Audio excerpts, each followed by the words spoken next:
Bismillahirrahmanirrahim. Assalamualaikum warahmatullahi wabarakatuh. Ahlan wa sahlan, selamat datang kembali di channel Al-Mustari.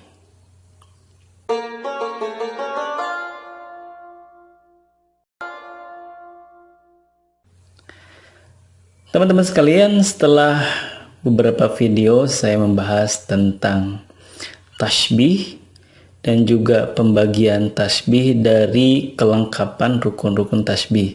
Nah, pada kesempatan kali ini kita akan membahas tasbih dari segi rangkaian, dari segi kekuatan, dan juga dari segi tersirat ataupun tersurat. Untuk itu, pada kesempatan kali ini kita akan membahas tentang tasbih tamtsil, tasbih dhimni, dan tasbih makhluk. Yang pertama ada yang disebut dengan tasbih tamtsil. Tasbih tamtsil. Yang disebut dengan tasbih tamtsil adalah tasbih yang keadaan wajah syabahnya terdiri dari gambaran yang dirangkai dari keadaan beberapa hal. Teman-teman sekalian, kalau sebelumnya kita itu banyak membahas tasbih itu dari mufrad ke mufrad lagi gitu. Nah, kali ini kalau tasbih tamtsil itu adalah suatu gambaran keadaan, suatu rangkaian, artinya tidak individu dengan individu yang dibandingkan, melainkan suatu keadaan, suatu rangkaian. Ya, artinya suatu peristiwa dengan peristiwa yang lainnya. Contoh seperti ini. Al-ilmu bila amalin kasyajari bila thamarin. Ilmu tanpa amal seperti halnya pohon tanpa buah.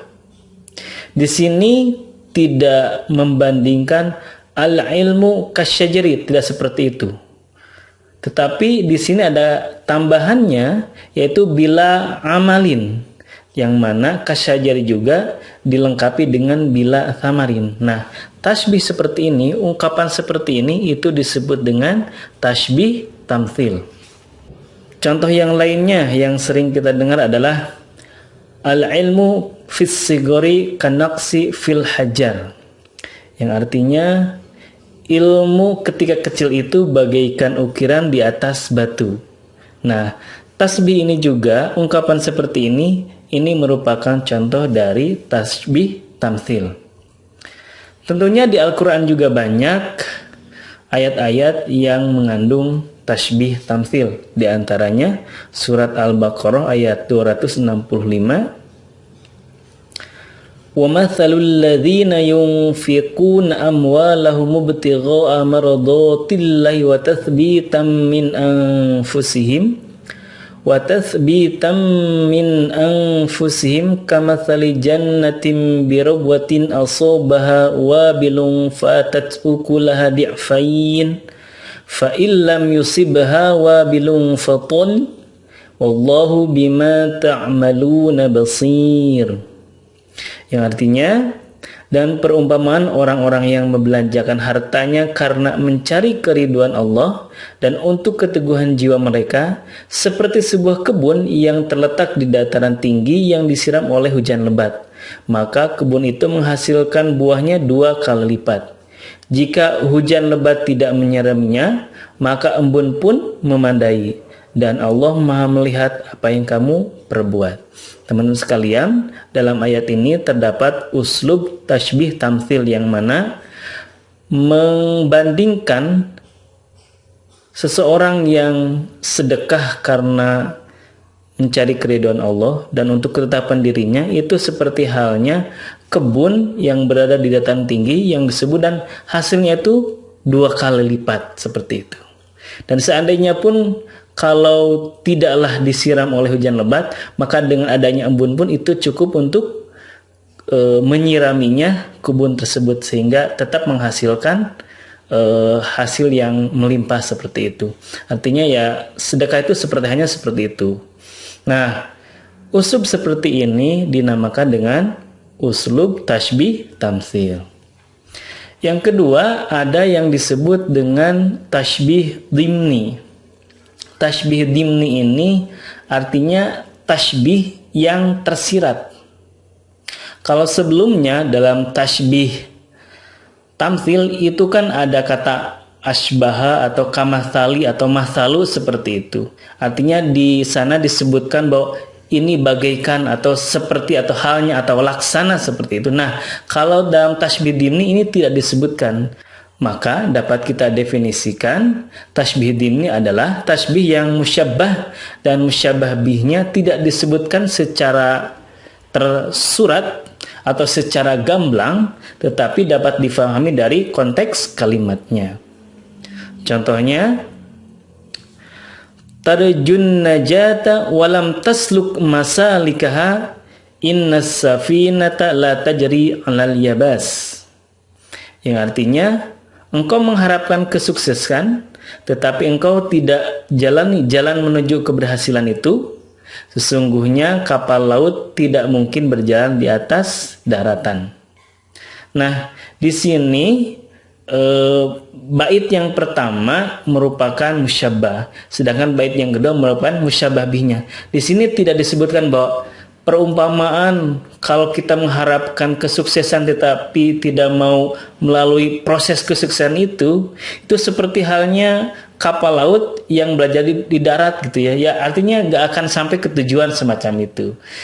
Tidak disebutkan secara gamblang atau tersurat masalu atau kamathali atau pakai isim ataupun fi'il yang lainnya, tetapi hanya tersirat saja dan dapat kita pahami dari konteks bahwa yang kedua itu merupakan musyabbah bih, sedangkan penggalan yang pertama merupakan musyabbahnya.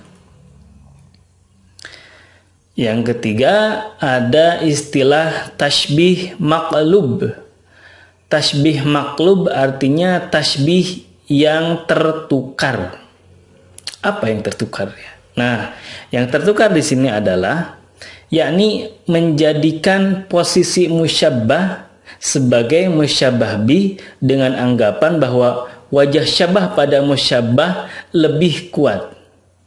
Kan gini ya teman-teman, bahwa normalnya dalam uslub tashbih itu kan ada musyabbah, kemudian musyabbah bih, gitu ya. Musyabbah dulu baru musyabbah bih. Nah, kalau yang ini disebutkannya musyabbah bihnya terlebih dahulu baru musyabbah. Artinya ini lebih dalam lagi maknanya atau lebih kuat lagi, bahwa seakan-akan menganggap bahwa ini itu lebih kuat, yang musyabbah itu lebih kuat dibandingkan dengan musyabbah bihnya. Contohnya seperti ini. Ka'anan nasima firriqah akhlaquhu.